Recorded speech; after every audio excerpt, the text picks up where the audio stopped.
Der hat geraucht bis 90, nichts passiert. Ja, das sind einzelne Mythen, die sich sehr gut heben. Ja. Schlussendlich ist es auch Statistik, dann, mit denen wir spielen in der Präventionsmedizin. Wenn ist Übergewicht, oder? Genau. Das wird ja bei euch dann eben auch schön dargestellt, wenn man das einmal sieht. Rauchstopp haben wir schon ganz viel gehabt, zum Beispiel Blutdruckreduktionen, Gewichtsreduktionen. Wie viele Lebensjahre hast du zurückgewonnen durch den Rauchstopp? Ja, zum Doktor da gehe ich sicher nicht, weil ich bin gesund.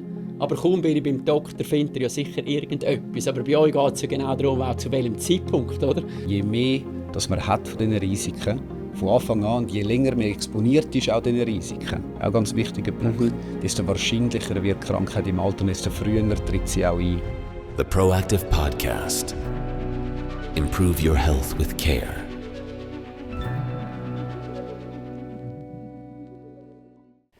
Um Gesundheit sollte man sich nicht erst dann kümmern, wenn man krank ist, sondern dann, wenn es einem gut geht.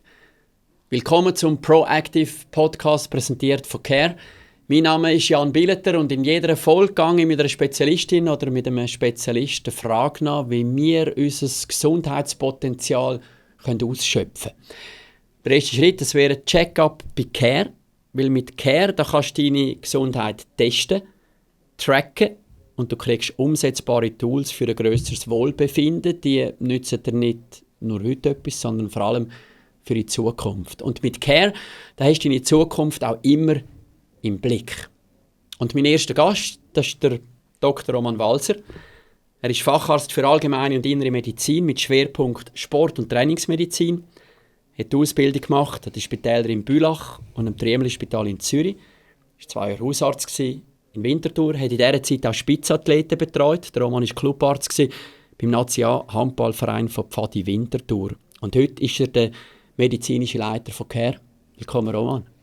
Danke, Jan, für die Vorstellung. Ich freue mich, da zu sein mit dir. Ja, ich freue mich, dich wieder zu sehen. Ich weiss noch genau, als wir uns das erste Mal getroffen haben, da sind wir auch so gegenüber gesessen, und zwar bei Care, wo ich das erste Mal gekommen bin, habe meine Blutwerte testen lassen und mit dir nachher das Gespräch gehabt, wo wir alles besprochen haben.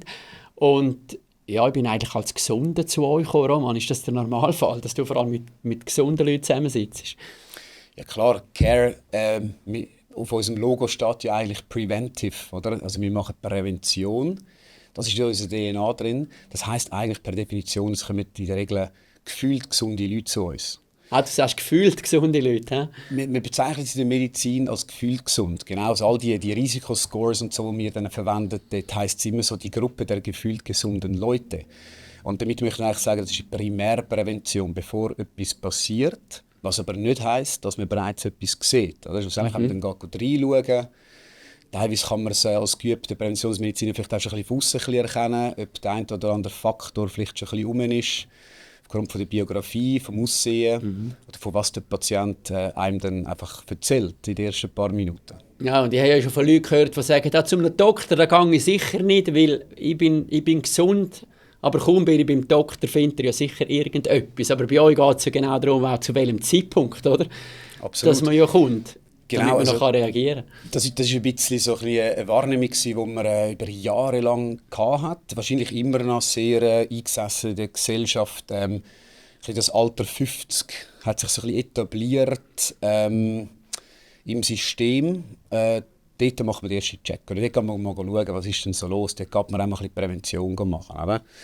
Und was man heutzutage weiss, dass erstens es früher Zeichen schon gibt, wo man kann sehen, messen, früher schon Verhaltensweisen gibt, die wahrscheinlich potenziell schädlich könnten sein für spätere Leben und eben Krankheitsentwicklung, ja oder nein. Und dass man mit 50, das ist ein anderer Aspekt, den ich sehr oft beobachtet habe in meiner Karriere, dass einfach der Lebensstil, oder, wo ja ganz ein essentieller Teil ist von der Prävention, dass der sich ganz, ganz schwierig noch anpassen und ändern lässt ab 50. Also man ist dort ein bisschen eingesessen schon in dem. Und es ist natürlich so, im Idealfall ist eben dann nicht der Arzt für Gesundheit verantwortlich, sondern man ist eben selber für seine Gesundheit verantwortlich. Funktioniert das aber auch mit dieser Eigenverantwortung? Was haben wir da schon für Erkenntnisse gewinnen? Ja, also wir sehen insgesamt natürlich gute Trends. Oder? Wir heben die Daten natürlich oder verfolgen die Daten natürlich ganz eng. Oder? Schlussendlich ist das der Proof von dem Konzept. Oder? Und wir haben natürlich so viele Daten zur Verfügung, dass wir können sagen, beim einen ist die Entwicklung ein bisschen kleiner, beim anderen ein bisschen stärker. Beim einen geht es in diesem Bereich vorwärts, beim anderen in diesem Bereich vorwärts. Insgesamt können wir sagen, dass es bei den meisten Leuten wirklich vorwärts geht. Also in entscheidenden Marker wie Cholesterin oder Rauchstopp haben wir schon ganz viel gehabt, zum Beispiel Blutdruckreduktionen, Gewichtsreduktionen. Und dann können wir ihm dann eigentlich auch zeigen, dem Kunden, schau, was dein Rauchstopp da gebracht hat, schau, was deine Blutdruckkontrolle gebracht hat. Oder? Wir haben dann Kalkulatoren zur Verfügung, wo wir dann tatsächlich zeigen können, hey, wie viel Lebenszeitrisiko für Herzinfarkt hast du jetzt schon rausgeholt? Wie viele Lebensjahre hast du zurückgewonnen durch den Rauchstopp? Und das sind immer wunderbare Erkenntnisse oder wunderbare Visualisierungen, die dann der Kunde mega freut.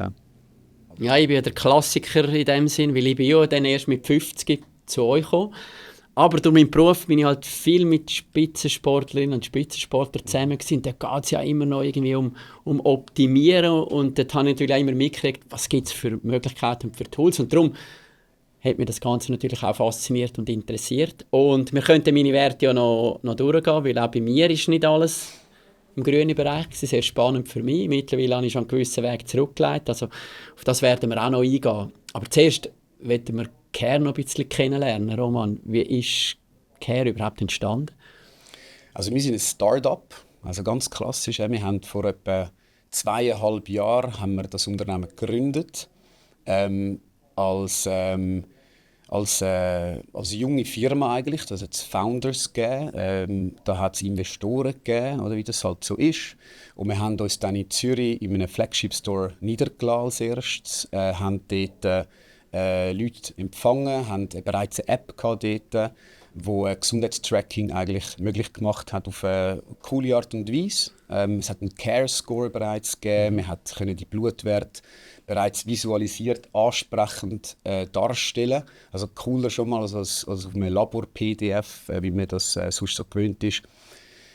Und haben von Anfang an so ein bisschen den Approach gehabt, dass wir Gesundheit möchten beleuchten, dass wir dort möchten intervenieren, wenn es nötig ist, und dass auch eine ärztliche Leitung eigentlich gibt von Seiten von einem Arzt, oder? Ja, da bin ich eigentlich schon früh dazugekommen, merke ich gerade, oder? In dieser Zeit bin ich dort schon bei euch gewesen. Wie bist denn du dazugekommen? Wie hat das dich interessiert? Du bist ja der Hausarzt gewesen, eigentlich, der klassische Hausarzt. Ja, genau. Ich habe sagen wir 50% Haushaltsmedizin gemacht und 50% Sportmedizin. Und habe dann durch irgendwie 3 Ecken von Care mitbekommen. Ich selber habe immer schon ein bisschen ein Flair für Prävention gehabt. Habe als Hausarzt das sehr gerne gemacht. Habe gefühlt, da muss doch mehr drin liegen als das, was man kann oder wirklich macht oder machen kann als Hausarzt. Erstens mit dem ganzen Wissen, wo jetzt nicht auf der Hand liegt, wo einem nicht gelehrt wird in einem Medizinstudium oder in einer Facharztausbildung. Und zweitens auch mit den Tools, die man dann kann, operieren kann, in der Prävention oder mit Interventionen, mit Leitlinien, mit also wirklich Hands-on-Sachen, Bewegungsprogramm oder stringente Medikamentenpläne mit Nachkontrolle, Zielwert, Gewichtsreduktionsprogramm, dass dort einfach so die Interoperabilität zwischen den einzelnen Diensten, die es dann bräuchte, sehr schwierig ist als Hausarzt, das Ganze zu koordinieren und wirklich auch zielorientiert zu arbeiten. Die Frage ist eben, warum braucht es denn Care? Warum kann denn das eigentlich nicht der Hausarzt machen? Und warum kann ich als Patient nicht zum Hausarzt halt gehen? Genau, eben, ich habe gefunden, man ist limitiert. Ich würde gerne mehr machen. Es muss doch etwas anderes geben. Oder gerade mit den technischen Möglichkeiten heute, App, Self-Tracking, die Interessen der Leute, die herum ist, an Prävention, an Gesundheit und so ein bisschen auch so, ja, das Potenzial, Fakten so präsentieren, wie sie wirklich sind und die Leute nicht allein lassen in dem Datendschungel, der heutzutage gesungen ist. Oder? Und das war mein Grundgedanke, der mich begleitet hat jahrelang. Und dann habe ich von Care mitbekommen, dass da etwas startet, dass da etwas ist, wo Gesundheit möchte nahbarer machen, cooler machen, mehr accessible, also zugänglicher. Und habe mich dort mal mit dem Gründer, mit dem Jon Haab, austauscht dort in einem Treffen. Und er hat mir die Vision erzählt und ich habe gedacht, gut, ich steige mal ganz langsam ein, gehe mal ein bisschen schauen, was da los ist. Und habe dann zunehmend gesehen, dass da einfach ein wahnsinnig grosses Potenzial ist und bin dann einfach eigentlich innerhalb von einem Jahr bin ich dann auf 100% eingestiegen und habe das seither maßgeblich können mitshapen, das Projekt, die Firma, und bin jetzt mittlerweile 2,5 Jahre dabei. Ja. Was macht ihr genau bei Care? Bei Care versuchen wir eigentlich, den Leuten Gesundheit zu erklären. Wir versuchen Gesundheit eigentlich in Daten abzubrechen, evidenzbasiert, wissenschaftlich fundiert, und das in einzelne Segmente eigentlich aufspalten und dann sagen, wo liegt eigentlich dein Potenzial in der Gesundheit? Wo musst du arbeiten? Wo machst du schon sehr gut? Wo können wir dir etwas empfehlen? Und vor allem, warum hat das dann welche Auswirkungen auf später? Also das heisst eigentlich, wir orientieren uns an den Risikofaktoren, wo man kennt, wo nachweisbar sind, wo auch monitorisierbar sind und vor allem wo modifizierbar sind. Das heisst, wo man auch eingreifen kann mit bestimmten Interventionen, Verhaltensweisen und zeigen dort ein bisschen auf, warum das, also wie gross das der Effekt dann auf die spätere Leben ist. Ja. Und wie läuft das genau ab? Also konkret läuft das so ab, man meldet sich bei uns an auf der Webseite, ganz unkompliziert, geht durch den ganzen Buchungsprozess durch, bucht einen Check-up, innerhalb von 2 Minuten ist das gemacht. Man kann schon einen von unseren Standorten einen Check-up buchen. Wir sind mittlerweile an 7, bald 8 Standorten vertreten, und das sind Partnerlabore. Das sind Labore, die täglich Blutentnahmen durchführen, die auch Analysepartner sind von uns, dann die Werte bereitstellen. Und sie machen dort nicht nur eine Blutentnahme machen, sondern zu dem Check-up, den man bucht, gehört dann auch eine Muskelfettanalyse mit so einem Body Composition Gerät, wo man Muskelmasse, Bauchfett und Körperfettanteil etc. kann ausmessen kann. Und dann messen wir den Blutdruck messen, und das ist eigentlich dann der Check-up. Und dann können wir Ärzte das bei Care über die Daten, zusammen mit einem Gesundheitsfragebogen, den die Leute ausfüllen, und mit einem Lifestyle-Fragebogen. Also dort holen wir noch die letzten Daten rein, um wirklich ein komplettes Bild vom Kunden oder vom Patienten zu bekommen, wo dann uns eigentlich sozusagen die ganze Palette an Faktoren, die eine Rolle spielen für die Gesundheit, anlegen. Und wir dürfen das dann analysieren und übersetzen in einen Care Score, in Subscores sind wir jetzt noch gerade am entwickeln, am finalisieren sogar für die Lifestyle-Teile. Also man wird bewertet eigentlich in jedem Segment, das wir messen, und das kommt zurück auf die App. Und da gibt es noch in gewissen Fällen ein ärztliches Gespräch und einen ärztlichen Bericht, je nach Situation. Ich weiss noch, als ein Kollege mir das zuerst mal gezeigt hat, hat er die App genommen, mir das hergegeben und gesagt, hey, schau mal, das ist meine Gesundheit, und hat sie mir auf seinem Smartphone präsentiert und die Werte. Und das hat mich eben schon fasziniert, weil ich dachte, ja, wow, alle diese Daten so in der Hand haben. Und dann bin ich eben zu euch gekommen. Ich kann es jetzt mal aus meiner Sicht erzählen, weil ich noch genau wie den Gesundheitsfragebogen ausgefüllt habe, weil schon dort geht es eigentlich eben schon los, dass man in diesen Prozess hineinkommt und denkt, jetzt muss ich mal ehrlich sein. Ja, und wie viel Sport mache ich wirklich, was esse ich wirklich, wie oft und alles. Und man fängt sich dort eigentlich schon an, dann mit dem beschäftigen. Und nachher wird das vor allem auch in dieser App dann so dargestellt und präsentiert, dass man eben die Werte wirklich versteht. Ich meine, ich habe um die 20 Jahre ein grosses Nierenproblem gehabt.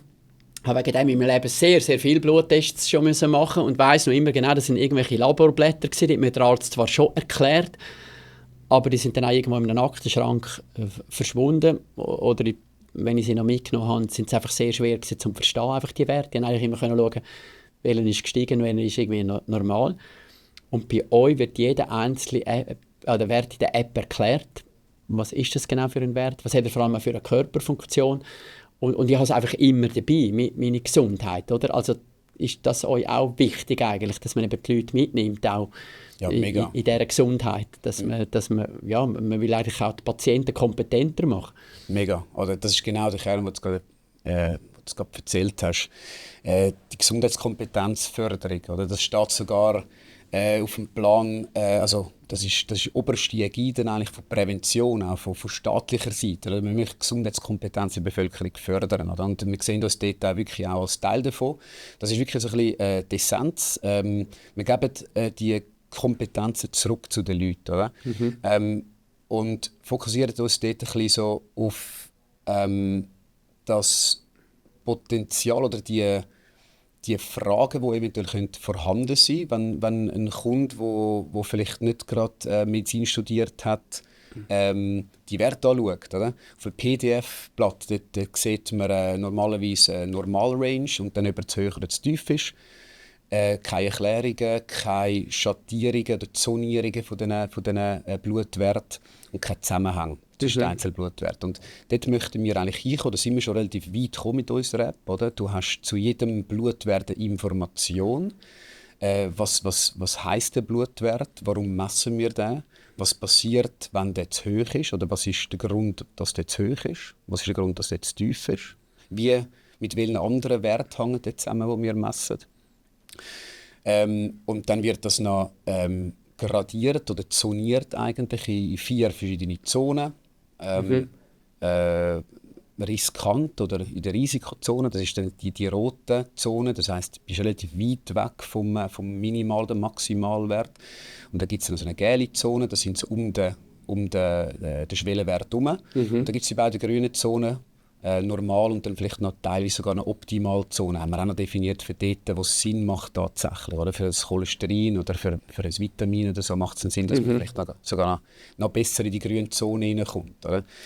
Und mit der Kombination und mit dem Fakt, dass wir eigentlich das bei jedem Inputfaktor so gemacht haben, oder? Mit dem Ampelsystem arbeiten und mit den Erklärungen hoffen wir, dass der Kunde, ohne dass überhaupt der Arzt schon mal etwas erklärt hat, schon mal so ein bisschen versteht, was im Körper läuft. Und für dort, wo es halt noch Fragezeichen gibt, dort haben wir noch die ärztliche Führung dann eigentlich im Hintergrund, wo dann wirklich bei jeder Untersuchung ein Arzt drauf schaut und interveniert, wenn es sinnvoll ist.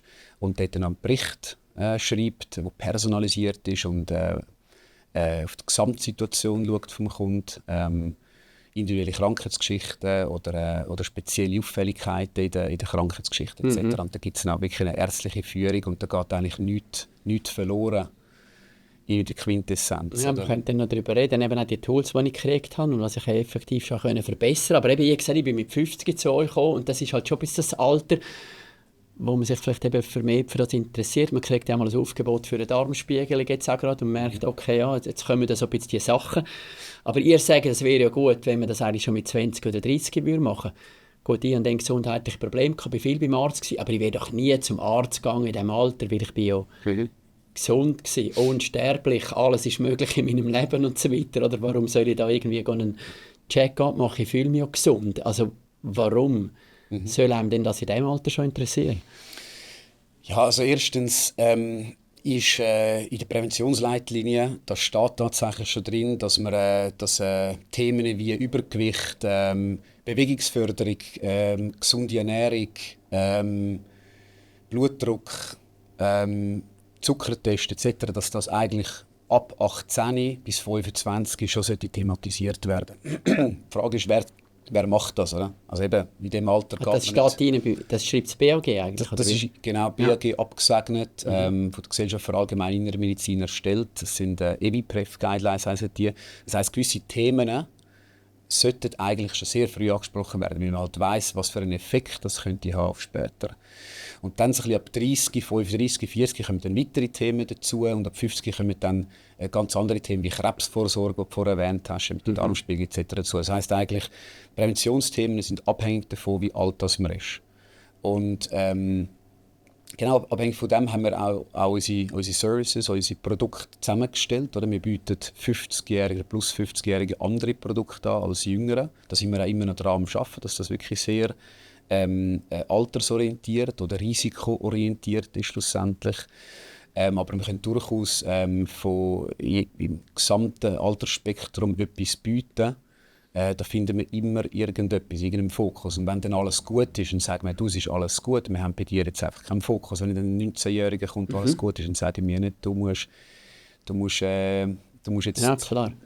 übermorgen noch mal kommen. Oder? Ja. Da sind wir dann einfach so ehrlich und sagen, du, schau, Stand jetzt ist alles gut, wir haben nichts detektiert. Man kann bei dir vielleicht ein bisschen mit den Vitaminen arbeiten, man kann Sportförderung machen, man kann ein bisschen gesünder essen, man kann ein bisschen besser schlafen, man kann ein bisschen stressreduzierter unterwegs sein und so. Aber hat das mit der Entwicklung auch von der Medizin zu tun, dass man halt heute, auch bei einem 19-, 20-Jährigen, die Werte entdecken, wo man merkt, das könnte in ein Problem hineinlaufen, das dann vielleicht schon erst mit 50, 60 oder 70 kommt, wo man aber schon früher könnte korrigieren könnte. Gibt es so Erkenntnis, wissenschaftlich evidenzbasierte auch Erkenntnis? Also, nur schon zum Klarstellen, so, unsere Zielgruppe ist jetzt nicht unbedingt der 19-Jährige. Oder? Der 19-Jährige darf natürlich zu uns kommen. Wir definieren unsere Zielgruppe ungefähr ab 30 definieren.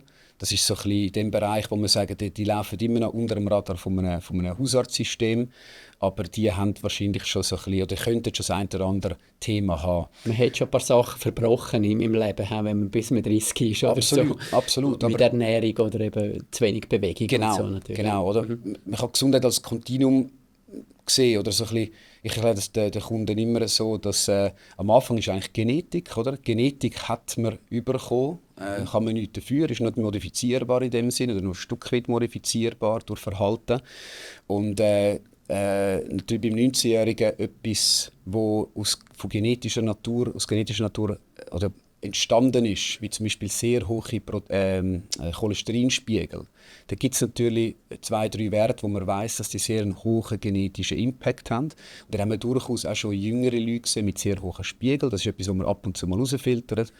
Oder halt eben das Thema Übergewicht, Zusammenhang mit Insulinresistenz und Zuckerspiegel, das sehen wir durchaus auch einmal. Aber primär ist das jetzt nicht die Zielgruppe oder die Gruppe, wo man jetzt sehr viel schon sieht. Das ist der genetische Aspekt und dann der Lifestyle-Aspekt kommt dann nachher dazu. Lifestyle ist dann etwas, wo dann auf Genetik draufkommt, wo Genetik kann modifizieren kann, wo dann schlussendlich Krankheiten später entstehen lassen. Und im Lifestyle-Bereich sieht man natürlich, niemand lebt den perfekten Lifestyle und dort auch, zum Glück sehen wir halt auch über den Lifestyle ein bisschen in die Gesundheitsentwicklung hinein. Ja, und wir wissen ja unser Gesundheitssystem, wo wir da stehen und wie da Prognosen sind, oder? Und vor allem eben die Krankheiten, wo die meisten Leute daran sterben, Herz-Kreislauf-Erkrankungen, eben Zucker ist auch schon angesprochen, Diabetes, Alzheimer und alles das, was passiert, wo man am liebsten natürlich möchte verhindern, oder? Also kann man das auch verhindern, wenn man es in dem Fall rechtzeitig angeht? Das sind genau die 3 Top-Themen, wo wir eigentlich uns darauf hauptsächlich fokussieren. Es gibt, um ein bisschen ausholen, es gibt die sogenannten Preventable Diseases. Das sind potenziell verhinderbare Krankheiten. Und das ist das grösste Thema, das ist natürlich der ganze kardiovaskuläre Bereich, also Herz-Kreislauf-Krankheiten. Das ist ein gesellschaftliches Problem, ein ökonomisches Problem schlussendlich auch, oder sehr ein hoher Anteil Krankheitskosten entstehen durch kardiovaskuläre Krankheiten. Und man kann die zu einem grossen Teil definieren als eigentlich verhinderbar. Nicht alle, ganz ehrlich, aber ein grosser Teil davon. Das sind ein bisschen Top-Krankheiten dort in dieser Kategorie sind Herzinfarkt, Hirnschlag zum Beispiel. Oder Herzinsuffizienz, Herzschwäche. Und dann Demenz hat herausgefunden, dass es eine ganz ähnliche Risikofaktorenlandschaft ist, die für die Demenz auch kodiert. Oder? Also Leute, die dement werden, haben häufig auch Risikofaktoren im Bereich des Kardiovaskulären. Also das sind Sachen, das sind Werte, die ihr auch erkennen könnt mit euren Tests? Ja, wir probieren es. Ja. Wir probieren es auf diese Krankheitsgruppen, eben die Diabetes, Demenzen und kardiovaskulär fokussieren. Und dort gibt es einfach die Faktoren, die rumliegen, wo man sagt, die sind modifizierbar, die könnte man in den Griff bekommen. Und dort gehen wir eigentlich darauf, um diese Faktoren eigentlich sozusagen bewertbar, verfolgbar und veränderbar zu machen. Also du hast die Risikofaktoren erwähnt. Also kann man das sagen, es ist ziemlich klar, an was die meisten Leute in unserem Land sterben? Also gibt es diverse Erhebungen, eben gerade von der Studie, die ich vorher zitiert habe, von der Global Burden of Disease. Oder? Man geht insgesamt davon aus, dass ein grosser Teil dieser Krankheiten eigentlich verhinderbar wären. Oder? So sind eigentlich die Sektoren auch definiert, verhinderbare Krankheiten. Also auch der Tod zu diesem Zeitpunkt verhinderbar wäre? Genau, Krankheit und Tod, das sind meistens die Endpunkte von diesen Studien. Oder? Und bei den Krankheiten redet man von ungefähr 80% Verhinderbarkeit eigentlich. Jetzt gerade letzte wieder eine ganz gross publizierte Studie gegeben, die gesagt hat, Leute, wo Leute verglichen haben, die entweder gar keinen von diesen Top 5 Risikofaktoren haben mit 50 oder solche, die alle Risikofaktoren haben mit 50. Und dort einen gewaltigen Unterschied gesehen. Also bei den Männern war es eine Verdreifachung des Risikos, bei den Frauen war es ein bisschen mehr als eine Verdoppelung. Oder? Und man sieht, dass Leute, die alle 5 Risikofaktoren besitzen, die haben zu 60, die haben ein Lebenszeitrisiko von 60%, die Krankheit, also kardiovaskuläre Krankheit, zu entwickeln. Das ist eine sehr hohe Wahrscheinlichkeit. Oder? Und mit Eliminieren von diesen Risikofaktoren ist die Schlussfolgerung von dieser Studie, kannst du die Zahl entscheidend runterbringen. Mit jedem Faktor, den du eliminierst. Und wenn man das mit 50 misst, also wenn ich das höre, dann denke ich schon, ja, wenn man mit 50 das alles misst und dann alle die Risikofaktoren irgendwie rum sind, also würde sich schon lohnen, dann etwas zu investieren, weil ob ich dann mit 65 den Herzinfarkt habe oder mit 85, ja, da weiss jede und jeder gerade, was das für sein Leben bedeutet. Und ich finde es auch noch spannend, weil alle finden es völlig normal, dass man ja im finanziellen Bereich eben genau für seine Altersvorsorge etwas macht, mit AHV, mit Pensionskassen und mit dritter Säulen oben drauf, oder? Und ja, da ist man irgendwie das Leben lang dran. Aber kann man sagen, in der Gesundheit geht es eigentlich in den gleichen Bereich, oder? Also was ich mir heute gut zu tun, das zahlt sich dann eben genau aus im Pensionsalter. Das sind Investitionen, die du machst, oder? Und schlussendlich ist es auch Statistik dann, mit denen wir spielen in der Präventionsmedizin. Je mehr Faktoren rum sind, desto wahrscheinlicher wird die Krankheit. Es gibt immer eine Grauzone von Leuten, die dann trotz allen Faktoren dann, kein Risiko, keine Krankheit entwickeln. Aber je mehr dass man hat von diesen Risiken, von Anfang an, und je länger man exponiert ist, auch diesen Risiken, auch ein ganz wichtiger Punkt, desto wahrscheinlicher wird die Krankheit im Alter und desto früher tritt sie auch ein. Ja, und von dem einen, der Glück auf alle schliessen, das ist einmal kein gutes Konzept. Gell? Ja, das sind einzelne Mythen, die sich sehr gut heben. Ja. Der hat geraucht bis 90, nichts passiert. Das sind einzelne Mythen, die überleben. Die Mehrheit, bei der Mehrheit sieht es anders aus. Klingt alles sehr plausibel jetzt für mich sowieso. Und ich denke, okay, ja gut, nehme ich doch das selber in meine Hand. Ja, wie sind jetzt eure Erkenntnisse? Was für Leute kommen denn zu euch? Wir haben insgesamt, ich glaube, der Altersschnitt ist ungefähr bei 38. Das ist ungefähr dort, wo man... das ist sehr jung eigentlich. Ist jung, ja, ist jung. Das ist ungefähr bei uns das Ziel, dass wir so ein bisschen um die 40 Jungen sind, oder? Ist das ein bisschen gesellschaftlich Wandel auch, dass die Jüngeren vielleicht viel affiner sind für das Thema? Definitiv. Ja. Das ist genau das, was ich gespürt habe, schon in der Praxis. Oder?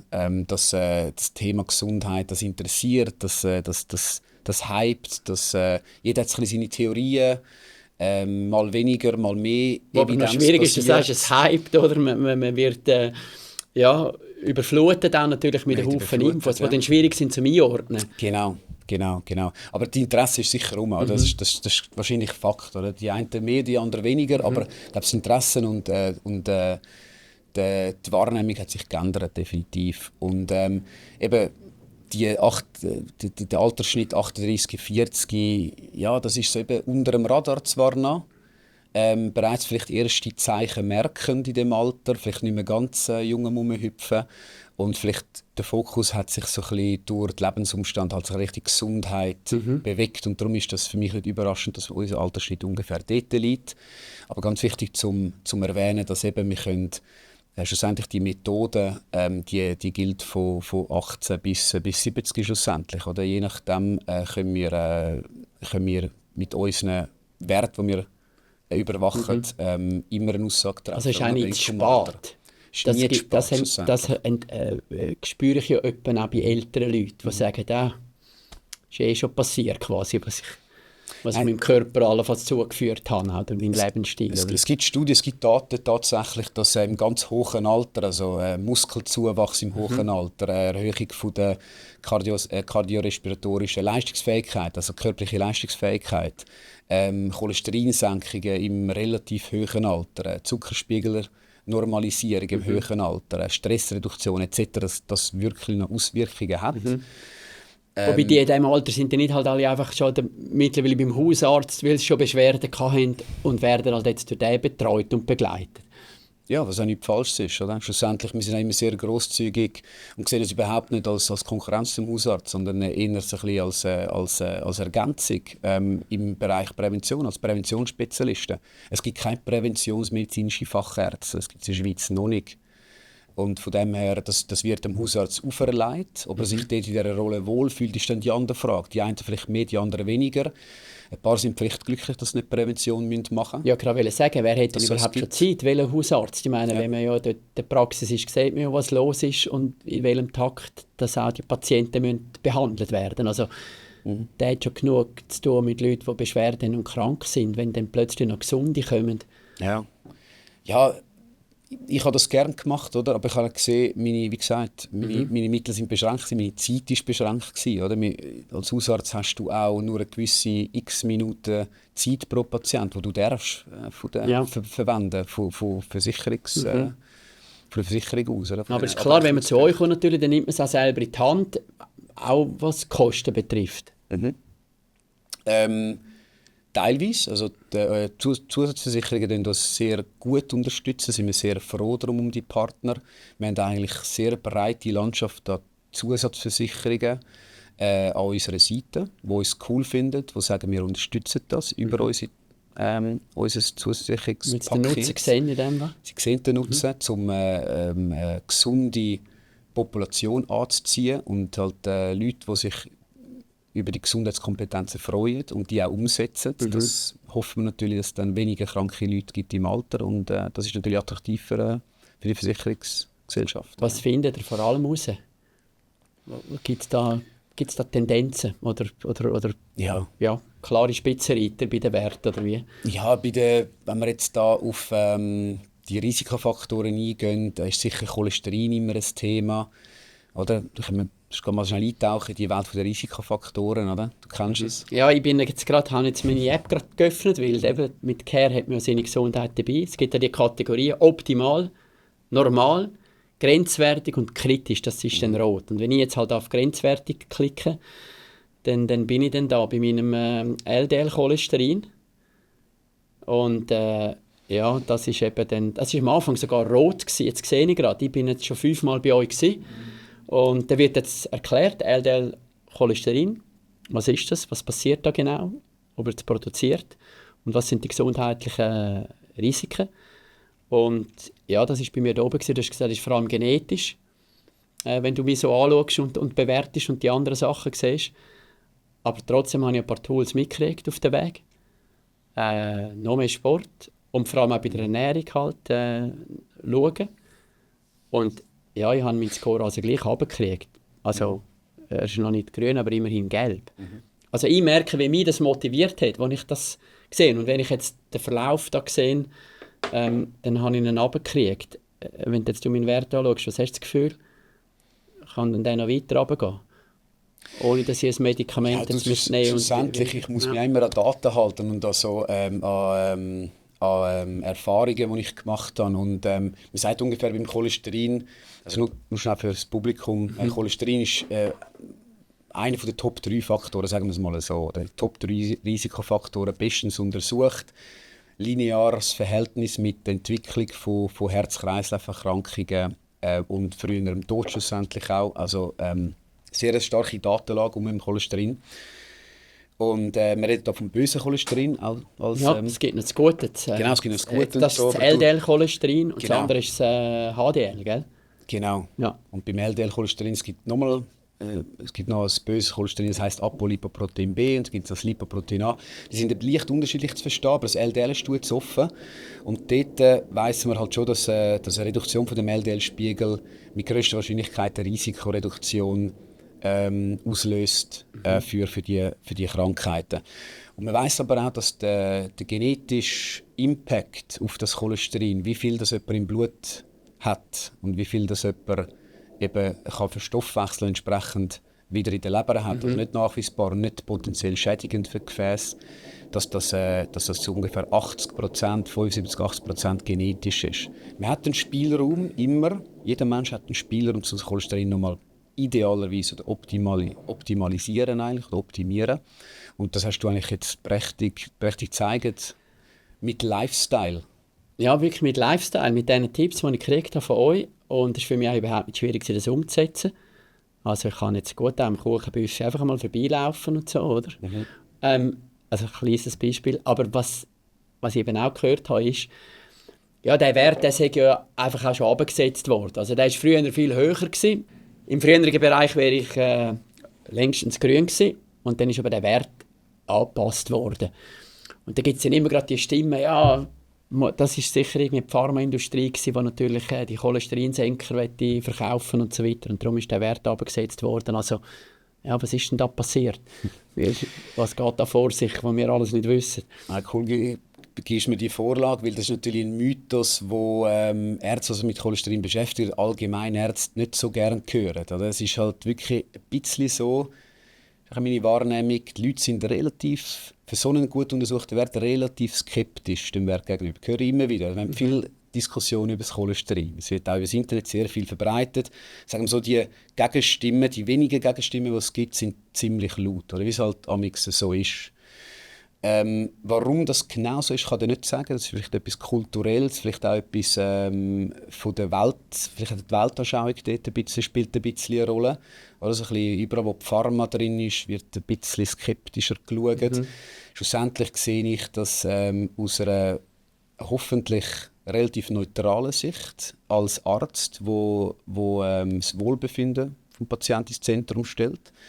Und schlussendlich werden die Guidelines nicht von der Pharma gemacht. Das ist ganz wichtig zu wissen. Schlussendlich, die Pharma ist ein Element im Gesundheitssystem. Die Ärzte sind ein anderes. Das sind die Leistungserbringer, das sind die Leute, das sind Ärzte, das sind die Patientenvertreter, die eigentlich das Wohl ins Zentrum stellen. Nicht wie viel das verkaufen, sondern das Wohl. Und die Risikoevaluation müssen machen. Ist das wirklich sinnvoll für das Gesamtwohlbefinden vom Patienten? Lohnt sich die Intervention, wo die Nutzenabwägung machen? Aber aufgrund von was ist denn der Wert gesenkt worden, weißt? Wenn es auch, ja, das sind ganz einfach, das ist Datenlage, oder? Das ist Datenlage. Also es gibt neue in Europa wissenschaftliche Erkenntnisse. Absolut, ja. In Europa gibt es den ESC, das ist European Society of Cardiology. In den USA ist das die AHA, die American Heart Association. Das sind so ein bisschen die führenden Gesellschaften in der westlichen Welt, die sich um Cholesterin kümmern in dem Sinn. Das ist eine ärztliche Gesellschaft. Und die erstellen alle paar Jahre ihre Leitlinien erstellen. Und das ist ein Konsensuspapier von Hunderten von Ärzten, weltweit, europaweit, verschiedene Zentren, also keine Affiliations, kein Zusammenhang. Oder? Das probieren wir sehr neutral zu bleiben. Die schauen die Datenlage an und macht eine Evaluation, okay, wir müssen jetzt einen Wert anpassen aufgrund von dieser Fundierung, die die Daten bringen. Gerade die einzelnen Studien können mal natürlich gesponsert sein oder gemacht worden sein oder auf Initiative von Pharmafirmen gemacht worden sein. Das ist ganz normal, die tun das halt sponsern. Schlussendlich werden die Studien aber gegengelesen durch Hunderte, Tausende von Leuten auf Validität. Oder? Also beschissen dort sehr, sehr schlecht möglich, oder? In der Wissenschaft. Da kannst du nicht viel beschissen. Vor allem nicht, wenn man über Hunderte von Studien hinweg eine Tendenz beurteilt. Und schlussendlich hat man dann gesehen, dass eigentlich die Grenzwerte vom Cholesterin, dass die viel tiefer runtergehen. Also der Vorteil von einem tieferen Spiegel immer sich noch ummünzt in besseres Überleben, weniger Krankheiten. Und ganz ehrlich, die Zielwerte, die wir heutzutage definiert haben, die sind wahrscheinlich immer noch zu hoch. Also das ist ein kontroverses Thema, aber ich sage, dass mit tieferem Cholesterinspiegel hat man immer noch weniger Krankheiten. Man hat noch keinen Rock-Bottom gefunden. Ja, eben, das ist es ja. Das ist ein Wert, der wichtig ist. Das tut mir ja nicht heute weh. Das ist ja genau so ein Beispiel. Aber ich bin heute froh, weiss ich das, um das weiter zu beobachten. Weil das kann man in den Problemen geben, irgendwann im Alter, oder? Wenn das über 10, 15, 20 Jahre jetzt so bleibt. Das spürst du nicht, oder? Ja. Schlussendlich ist das einfach das Cholesterin oder die Blutfette oder die Lipoproteine, die im Blut herumschwirren und sich einfach ganz langsam ablegen in den Gefäßen. Und irgendwann tut sich das aufbauen, gibt es einen Fettstreifen. Und der Fettstreifen wird dann zu einem Plaque. Und der Plaque kann dann reissen. Und das ist dann der Herzinfarkt schlussendlich. Und da gibt es ganz viele Faktoren, die eine Rolle spielen, die Entwicklung von diesen Plaques. Aber Cholesterin ist ist einer der zentralsten. Ja. Der Cholesterinspiegel. Und ein wichtiger Gegenstand, den ich immer mal noch höre, ist, man braucht ja Cholesterin fürs Leben, als Baustein von Zellen etc. Absolut richtig. Also das Cholesterin ist natürlich eigentlich ein Baustein vom Leben, den man braucht. Aber wir reden hier von zu hohem Cholesterin. Ein natives Cholesterin beim Baby ist 1,4 und solche von indigenen Völkern ist bei 2,0. Oder? Und wir haben in der Schweiz einen Durchschnitt von 3,4. Ah, okay. Meins ist 3,1 jetzt, okay. Ja. Also. Näher ist die langsam der indigenen Völker. Ja, also eben, mich motiviert das. Es ist noch spannend, wenn ich manchmal in Diskussionen bin mit anderen Leuten, dann wird manchmal fast mehr schräg angeschaut, wenn man sich quasi fast proaktiv für seine Gesundheit investiert, also, oder interessiert, jetzt vor allem noch mehr in meinem Alter, und ich sage immer, also Moment, das ist ja mein Körper, mein Geist, ja, sind wir doch einfach, müssen wir doch das Wichtigste sein, damit die morgen die Augen aufmachen, will ich doch eigentlich mal gesund und leistungsfähig und fit sein. Und eben, ich finde, es gibt die Tools, ich habe ganz viel lernen. Also bei mir gesehen ist da 48 verschiedene Werte, die jetzt da gecheckt worden sind. Ja, was sind noch die anderen, sagen wir mal, Hauptfaktoren auch, wenn wir eben gerade auch von diesen Risikoerkrankungen geredet haben? Mhm. Also es gibt das Konzept von einer laufenden Megastudie eigentlich, wo the Global Burden of Disease heisst. Das heisst, die untersucht eigentlich die einzelnen Faktoren, die Auswirkungen haben auf die Gesundheit, also eben die Risikofaktoren. Und dort kann man eigentlich mit sogenannten einzelattributierbaren Faktoren herausfinden, was passiert, wenn man diesen Faktor jetzt eliminiert mit der Gesundheit. Also man kann wirklich auf einzelne Faktoren statistische Akrobatik kann man dort machen. Kann man sagen, was passiert jetzt, wenn man das Rauchen eliminiert bei jemandem, oder? Was passiert mit dem Risiko? Da gibt es Risikokalkulatoren, die bestens etabliert sind, gerade im Bereich eben Herz-Kreislauf-Gesundheit, wo Cholesterin eine Rolle spielt, aber eben auch, wie erwähnt, die anderen Faktoren auch. Oder? Und dort, jetzt mit bester Evidenzbasis, reden wir von 5 Hauptfaktoren. Das sind Rauchen, das ist der Blutdruck, das ist das Cholesterin, das ist der Blutzucker und das ist das Übergewicht. Jeder schon mal gehört, jeder weiß wahrscheinlich, dass von dort Risiko ausgeht. Aber wie viel ist Risiko, ab wo ist das Risiko und ab wo ist es dann eigentlich benefitär für die Gesundheit? Genau, wenn ist Übergewicht, oder? Genau. Das wird ja bei euch dann eben auch schön dargestellt, wenn man das einmal sieht. Und was Übergewicht heisst nicht gleich Übergewicht. Eben, genau, ja. Ein muskulärer Mann, der ist nicht übergewichtig in dem Sinn, also nicht pathologisch übergewichtig, sondern er hat einfach viel Muskeln. Ja. Das geht wieder auf die andere Seite. Und auch so Muster wieder man sehen. Ja. Und das ist alles dann eben auch dargestellt, oder? Das ist dann eben auch wichtig, oder? Dass man mal das Verhältnis wieder sieht zu Körperfett und das viszerale Fett, Muskelmasse. Ich habe das gerne sehr spannend gefunden, oder? Wenn man den eigenen Körper eigentlich kennengelernt und eben, wie du sagst, kompetenter wird, das habe ich vor allem auch festgestellt, weil man fährt dann an Sachen lesen natürlich, wird ja definitiv viel geschrieben. Und ich bin schon x-mal dann über irgendeinen Wert gestolpert, irgendwo in einem Artikel, wo ich dann nachher in der Care-App schauen konnte. Ist dann der bei mir auch gemessen worden, wo ich dann das können überprüfen. Also der Effekt, der funktioniert ja wirklich. Also, aber ist denn die Disziplin so da bei den Leuten? Wie stellen die denn das fest? Kommen sie regelmäßig?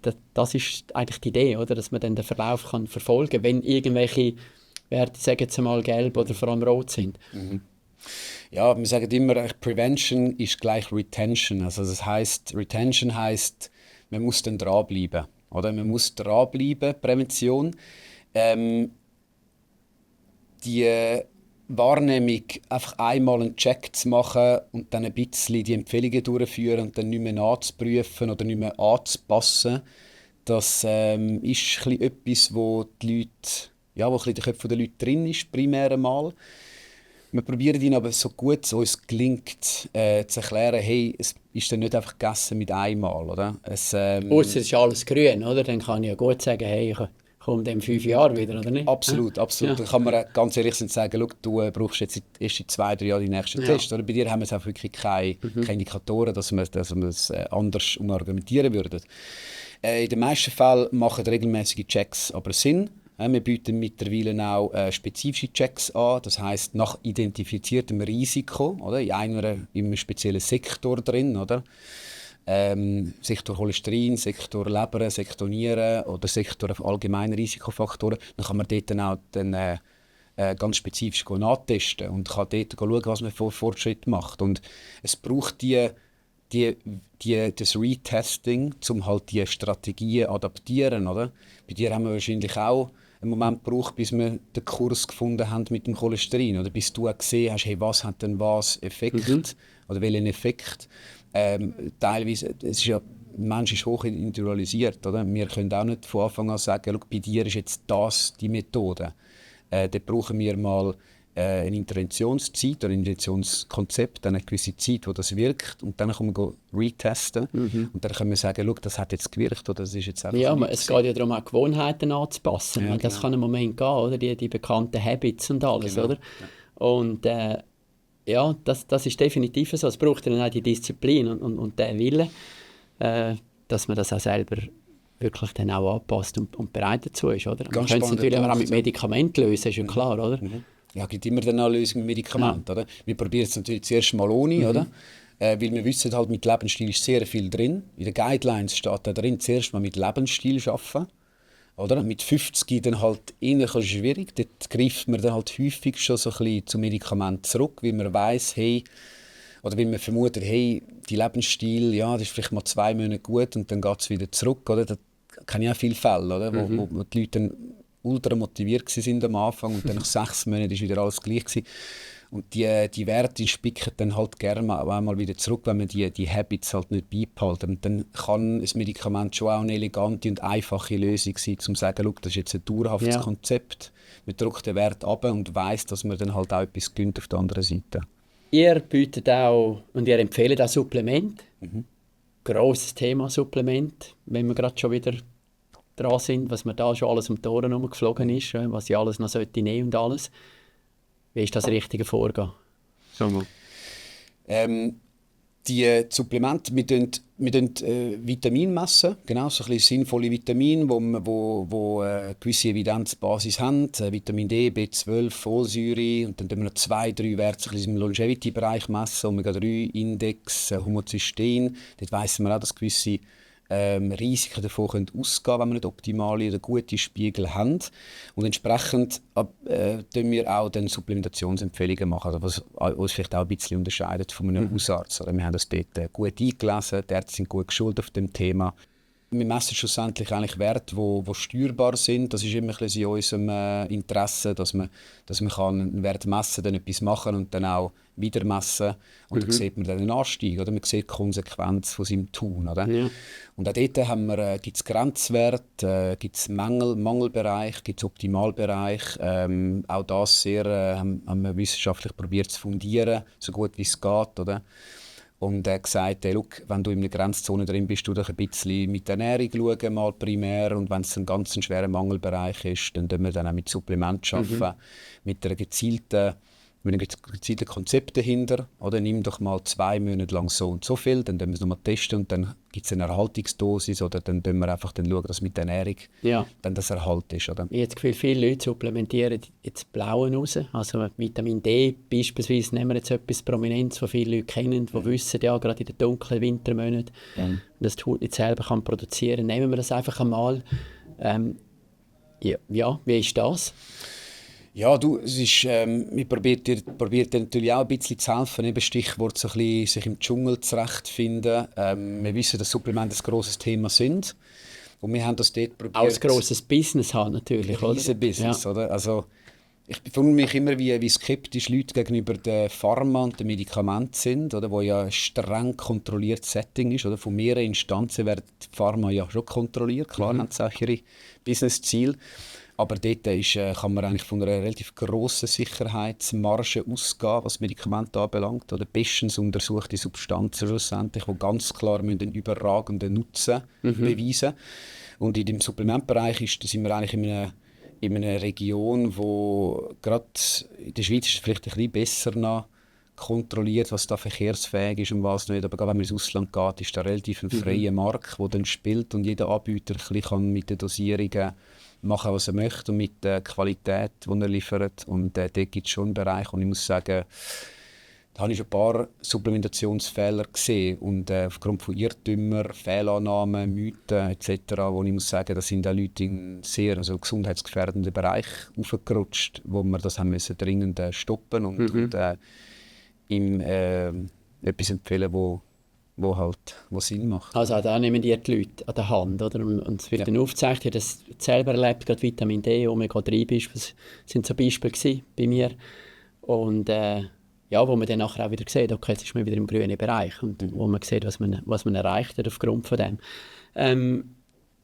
Was mich noch unternimmt, eben die Selbstverantwortung, das ist etwas Grosses eigentlich, was für euch wichtig ist, oder? Dass nicht einfach nur der Patient zum Arzt kommt, was ja häufiger so ist, hilf du mir.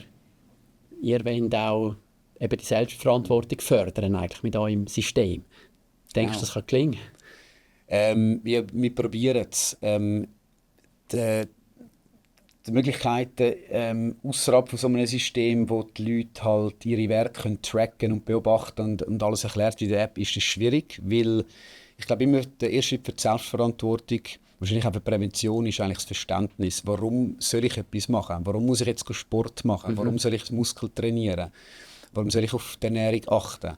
Das ist eigentlich das Grundverständnis, für was ich etwas mache. Und das ist mit Hilfe von diesen Scores und diesen Farben und diesen Zonierungen und Erklärungen ist es, glaube ich, schon mal gegeben auf der App. Oder? Und dann gibt es im besten Fall noch ein ärztliches Gespräch und einen Bericht dazu, wo du nochmal den Finger reinlegt und sagt, hey, look, wegen dem ist es wichtig. Oder? Und dann gibt es ein Umsetzungsprotokoll, da wir Empfehlungen aussprechen und sagen, look, bis dann und dann probieren mal so ein bisschen mit diesen Elementen deine Habits oder deine Gewohnheiten anpassen. Dann sehen wir uns in einem halben Jahr wieder, schauen, was passiert ist. Und ich glaube, dass das Setting zumindest dem Idealsetting mal näher kommt. Oder? Dass die Leute die Kompetenzen lernen, ins Blut übergeht und vor allem wissen, warum sie es machen und entsprechend auch länger machen. Weil was noch wichtig ist, es geht gar nicht um Longevity, also um Langlebigkeit. Viele Leute haben immer das Gefühl, ja, die wollen alle 120 werden, die da bei euch vorbeigehen. Aber ich muss sagen, nein, es geht ja nicht um das, sondern es geht doch darum, dass man sein Wohlbefinden und den Standard so lang wie möglich, so hoch wie möglich kann behalten. Weil es liegen ja Leute, die sagen, warum soll ich Zeit in Sport investieren? Quasi, ich investiere 3 Jahre in Sport, damit ich nachher 3 Jahre länger lebe. Ja, dann bleibe ich lieber gerade auf dem Sofa sitzen. Aber die vergessen ja eigentlich, mit den heutigen medizinischen Möglichkeiten leben eigentlich alle sehr, sehr lang. Oder? Die Frage ist nur noch, in welchem Zustand, mit welchen Hilfsmitteln, wirklich horizontal oder eben nur noch vertikal oder nur noch horizontal. Oder? Das ist doch eigentlich die Motivation und der Ansatz. Absolut, oder? Das muss man wirklich verstanden haben, dass Prävention also die Endpunkte von diesen Präventionsstudien, die sind immer die sogenannten DALYs, das sind Disability Adjusted Life Years, die man gönnt. Das heisst, die Lebensjahre, die man zurückbekommt, in qualitativ gutem Zustand, also wo es einem gut geht, oder? Wo man nicht disabled ist. Und das sind Endpunkte und all die Interventionsstudien gehen dort an. Man möchte die Gesundheitsspanne verlängern. Die Lebensspanne ist schlussendlich ein Konzept, das eher ein bisschen veraltet ist. Man geht heutzutage wirklich auf die Gesundheitsspanne. Oder? Und dort sieht man einfach gerade die Top 5 Risikofaktoren. Oder? Die haben einfach so einen dermaßen grossen Impact auf die Disability Adjusted Life Years. Und vor allem dort möchten wir rein. Und so argumentiert man das auch. Also gehen wir das an. Auch in diesem Podcast mit spannenden Gästen, Spezialistinnen und Spezialisten, was euch erwartet in der nächsten Folge. Wir reden mit einem Muskelphysiologen, Krafttraining, Muskelaufbau, etwas ganz, ganz Wichtiges natürlich in jeder Lebensphase. Und du hast auch gerade gesagt, auch mit 70 kann man noch Muskeln aufbauen. Das habe ich vorher auch nicht geglaubt, aber wird dann auch bestätigt in dieser Folge. Darmgesundheit, etwas, was wir besprechen wollen, auch einen riesigen Einfluss auf das Wohlbefinden, auf die Lebensqualität. Frauengesundheit wird zum Thema und die Folge wird nicht nur etwas für Frauen sein, auch für Männer. Ganz wichtig zum Hören. Und Schlaf beispielsweise auch etwas, was wir werden thematisieren in den nächsten Folgen. Also um das geht es ja genau. Eben, du sagst es ja, alle die Lebensumstände, alle die Bereiche, die können einen positiven Einfluss haben, wenn wir abdecken, auch in diesem Podcast. Das sind ja auch Empfehlungen, die ihr ja dann gebt, wo wir dann weiterführende Spezialisten können dazu hören, was im Detail dort genau wichtig ist. So arbeiten ihr auch zusammen mit solchen Spezialistinnen und Spezialisten? Ja klar, wir nehmen natürlich unser Wissen auch von Spezialisten haben oder aus Konsensmeinungen und die Exponenten, wie wir jetzt können engagieren für unseren Podcast, die wissen bestens darüber Bescheid und die adressieren genau die Punkte oder die Risikofaktoren, von denen ich jetzt schon so viel erzählt habe. Ja. Ja, Ja, dann gehen wir das an. Danke vielmals. merci. Roman, das ist der Proactive Podcast. Den findet ihr überall dort, wo es Podcasts gibt. Man kann ihn hören, aber man kann auch schauen. Es gibt immer ein Video dazu. Und wir freuen uns auch auf euer Feedback, auf eure Kommentare. Man kann uns auch direkt erreichen. Wir haben eine eigene Mailadresse: proactive@care.me. Und ja, ich freue mich, wenn ihr wieder reinhört. Stay healthy and take care. The Proactive Podcast. Improve your health with care.